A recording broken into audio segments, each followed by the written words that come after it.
Tässähän on nyt meneillään Euroopassa itsessään hyvin kriittinen tilanne ja Euroopassa itsessään on meneillään voimakas hyökkäys demokratiaa vastaan. Euroopan pääoma, suurpääoma ja porvarit ja oikeisto hyökkäävät parhaillaan hyvin voimakkaasti demokratiaa ja kansanvaltaa vastaan. Se näkyy siinä muun muassa, että Kreikan vaalitulosta kauhistellaan, kun siellä äärivasemmisto sai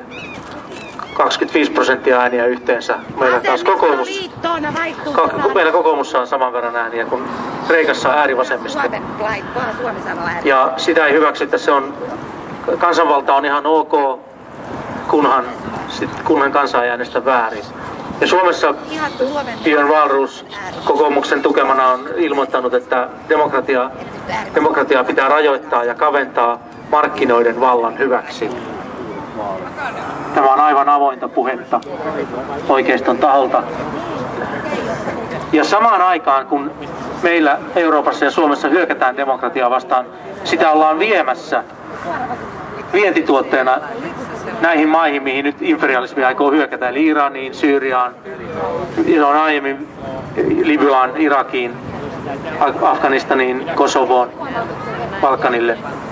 Eli tässä on tämmöinen hyvin jyrkkä, räikeä, suorastaan perverssi ristiriita.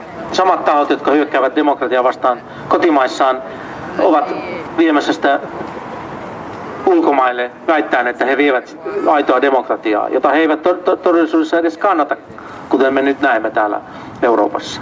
Eli tämä kannattaa tuoda esiin joka käänteessä, että kuinka nämä tahot voivat ylipäänsä viedä demokratiaa, kun eivät he edes kannata demokratiaa.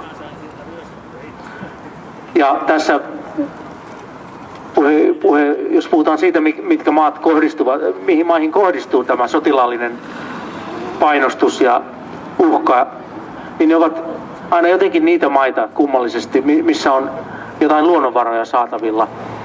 Et siinä ei kuitenkaan ole lopulta kyse edes siitä pseudodemokratiasta, vaan jos siitä olisi kyse, niin silloinhan Saudi-Arabia esimerkiksi olisi paljon ennemmin hyökkäyksen ja uhkailun kohteena kuin esimerkiksi Iran tai Syyria, jossa on sinänsä varmasti ongelmia, mutta Saudi-Arabia on aivan kammottavassa jamassa. Siellä ei ole naisilla mitään oikeuksia, se on aivan totalitaarinen monarkia, jossa ei ole minkäänlaista kansanvaltaa, mutta sinne ei kukaan ole hyökkäämässä.